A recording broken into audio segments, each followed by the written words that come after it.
Assalamualaikum warahmatullahi wabarakatuh. Perkenalkan, nama saya Naifa Alsaputri dengan NIM 2500024229. Saya berasal dari Prodi Hukum Fakultas Hukum Universitas Ahmad Dahlan. Di sini saya akan menjelaskan mengenai revisi buku Sosiologi Hukum yang ditulis oleh Dr. Fitriyatus Salihah, SH, MH, dan diterbitkan oleh PT Raja Grafindo Persada, Depok. Buku ini terdiri dari 12 bab dan diantaranya yang akan saya jelaskan yaitu bab 1 yang berjudul Definisi, Pengertian, dan Karakteristik Sosiologi Hukum. Subbab pertama dari bab ini yaitu pengertian sosiologi hukum. Dari sudut sejarah, sosiologi hukum untuk pertama kalinya diperkenalkan oleh seorang Itali yang bernama Anzilotti pada tahun 1882. Sosiologi hukum pada hakikatnya lahir dari hasil-hasil pemikiran para ahli, baik di bidang filsafat hukum, ilmu, maupun sosiologi. Ilmu itu diarahkan untuk menjelaskan hukum positif yang berlaku, artinya isi dan bentuknya berubah-ubah menurut waktu dan tempat dengan bantuan faktor kemasyarakatan. Menurut Roni Hanitijo Sumitro, ilmu hukum dapat dibedakan ke dalam dua cabang spesialisasi, yaitu studi tentang law in books dan studi tentang law in action. Law in books disebutkan bagi studi atau kajian tentang hukum sebagaimana tercantum di dalam kitab undang-undang atau sebagaimana di dalam peraturan perundang-undangan. Dengan kata lain, studi tentang hukum sebagai norma atau kaedah bersifat otonom. Artinya bahwa hukum tersebut berdiri sendiri dan bebas dari segala pengaruh. Sedangkan law in action disebutkan bagi studi atau kajian tentang hukum sebagai gejala atau proses sosial. Hukum sebagai gejala atau proses sosial sifatnya heteronom. Artinya hukum tersebut memiliki pengaruh dan hubungan timbal balik dengan gejala sosial lainnya seperti ekonomi, politik, sosial, budaya, agama, dan lain-lain. Hukum sebagai gejala sosial yang bersifat empiris dapat dipelajari sebagai independent variable maupun sebagai dependent variable. Studi tentang law in books dan law in action yang dikemukakan oleh Roni Hanitijo Sumitro tersebut tidak berbeda jauh dengan pemikiran Surjono Sukanto yang mengetengahkan ruang lingkup ilmu hukum yang mencakup 1.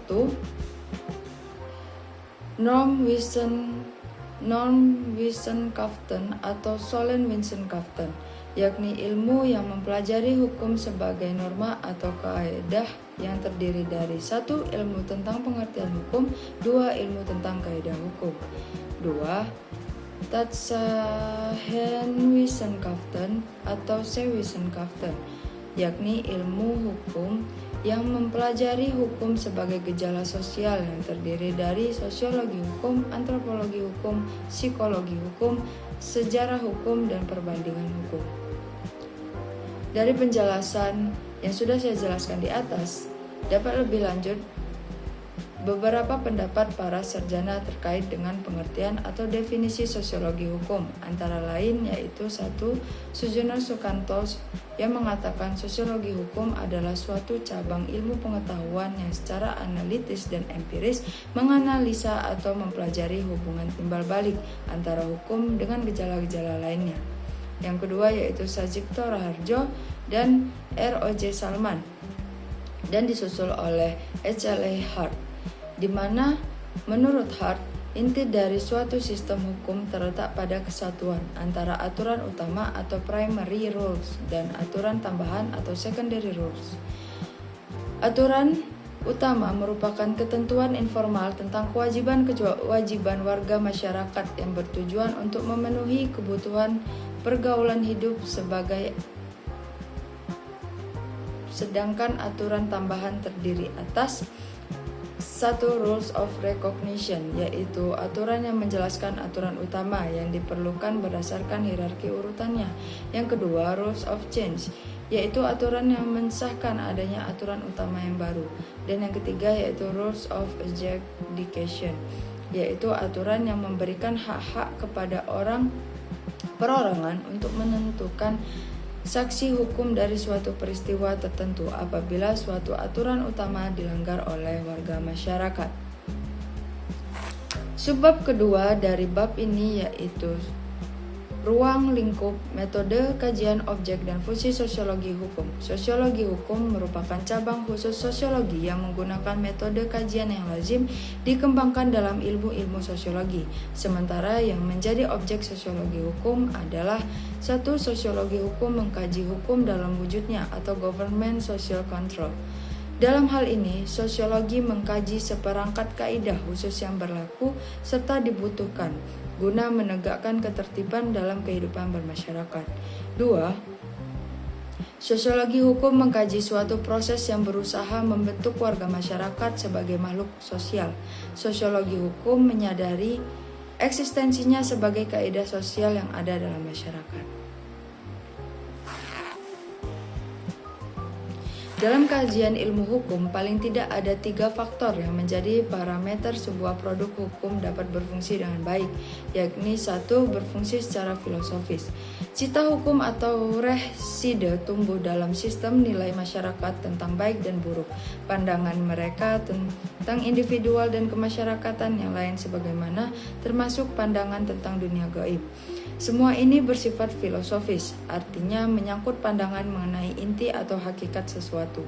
Menurut Rudolf Stamler, cita hukum adalah konstruksi pikiran yang merupakan keharusan untuk mengarahkan hukum pada cita-cita yang diinginkan masyarakat. Selanjutnya, Gustav Radberg, seorang ahli filsafat hukum, menyatakan bahwa cita hukum berfungsi sebagai tolak ukur yang bersifat regulatif dan konstruktif. Tanpa cita hukum, maka hukum akan kehilangan maknanya. Atau empiris, dasar keberfungsian secara sosiologis atau empirisa maksudnya adalah jika para warga masyarakat mematuhi hukum di mana hukum itu diberlakukan. Dengan dasar sosiologis, sebuah produk hukum yang dibuat dan diterima oleh masyarakat secara wajar bahkan spontan. Sujono Sukanto dan Purnadi Purbacaraka menambahkan ada 2 landasan teoritis sebagai dasar sosiologis berfungsinya suatu kaidah hukum, yakni 1. Teori kekuasaan. Secara sosiologis, kaidah hukum berlaku karena paksaan penguasa, terlepas diterima atau tidak oleh masyarakat. Yang kedua, teori pengakuan kaidah hukum berlaku berdasarkan penerimaan dari masyarakat tempat hukum itu berlaku. Terkait dengan keberlangsungan empiris kaidah hukum dalam masyarakat, Lawrence M. Friedman menyatakan bahwa the legal system is not a machine, it is run by human being. Independensi fungsional selalu akan nampak dalam proses pemberlakuan atau penegakan hukum. Lebih lanjut, Friedman juga menyebutkan bahwa paling tidak ada 3 komponen yang cukup dominan yang mempengaruhi proses penegakan hukum, yakni pertama adalah komponen struktural. Komponen struktural dalam hal ini adalah bagian yang tetap bertahan, bagian yang memberi semacam bentuk dan batasan terhadap keseluruhan. Yang kedua adalah komponen substansi hukum. Substansi di sini dimaksudkan sebagai aturan, norma, pola perilaku nyata manusia yang berada pada sistem tersebut. Komponen struktural mencakup keputusan yang mereka keluarkan, aturan baru yang mereka susun.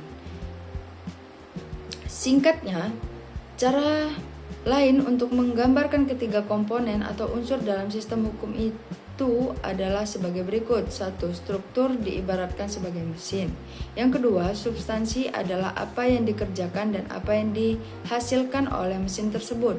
Dan yang ketiga yaitu kultur atau budaya hukum adalah apa saja atau siapa saja yang memutuskan untuk menghidupkan atau mematikan mesin itu, serta memutuskan bagaimana mesin itu digunakan. Yang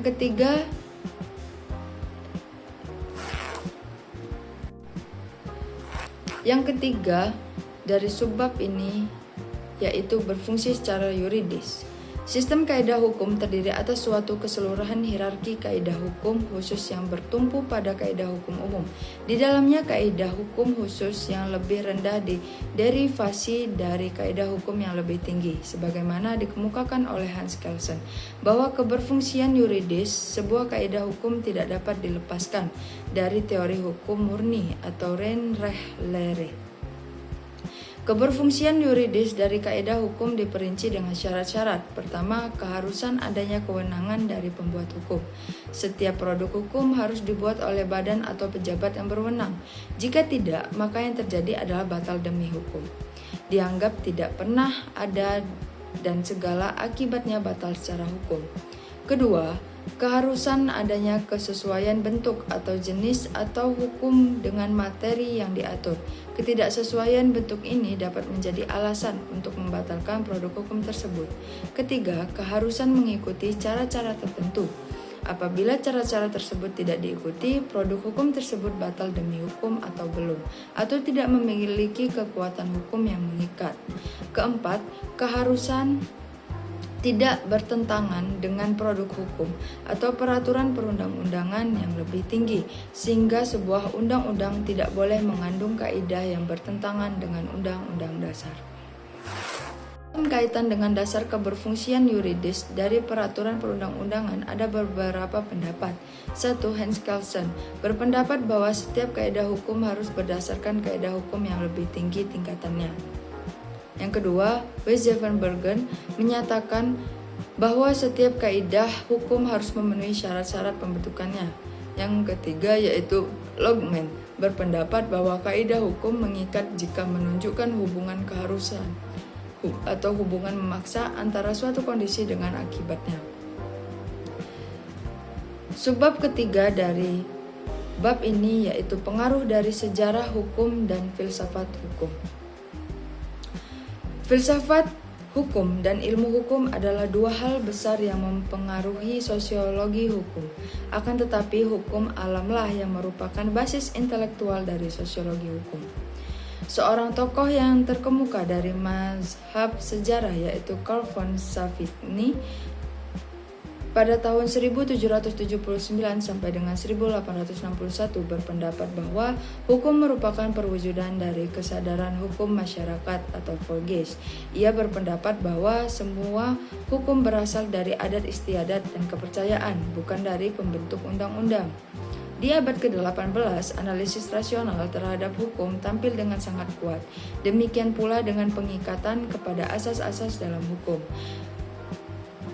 Antara keduanya melahirkan cara berpikir dedukatif yang mengabaikan kenyataan sejarah dengan kekhususan yang ada pada bangsa-bangsa. Analisis hukum yang sedemikian itu mengabaikan lingkungan sosial hukum. Beberapa prinsip yang mencerminkan keterkaitan antara hukum dan basis sosialnya adalah sebagai berikut. 1. Hukum itu tidak dibuat, melainkan ditemukan. Pertumbuhan hukum itu pada hakikatnya merupakan proses yang tidak disadari dan organik.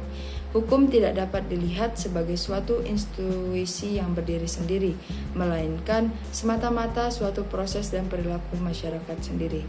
Kedua, hukum itu tumbuh dari hubungan-hubungan hukum yang sederhana pada masyarakat primitif sampai menjadi hukum yang besar dan kompleks dalam peradaban modern. Yang ketiga, hukum tidak mempunyai keberlakuan dan penerapan yang universal. Setiap bangsa memiliki habitat hukumnya, seperti mereka memiliki bahasa adatnya. Volksgeist atau jiwa dari rakyat itu akan tampil sendiri dalam hukum suatu bangsa. Lain halnya dengan filsafat hukum yang memiliki fahamnya sendiri bagi kelahiran sosiologi hukum. Pemikiran filsafat selalu berusaha untuk menembus hal-hal yang dekat dan secara terus-menerus mencari jawaban terhadap pertanyaan-pertanyaan yang tuntas atau ultimate. Theo Huijsberg menjelaskan bahwa filsafat adalah kegiatan intelektual yang metodis dan sistematis, secara refleksi menangkap makna yang hakiki, sesungguhnya dari semua fakta yang ada. Namun menurut E. Sumaryono berpendapat bahwa filsafat merupakan interpretasi tentang hidup manusia, mempunyai tugas meneliti dan menemukan semua fakta yang konkret sampai kepada dasarnya yang mendalam. sebagai pedoman kaidah hukum bersifat umum dan pasif.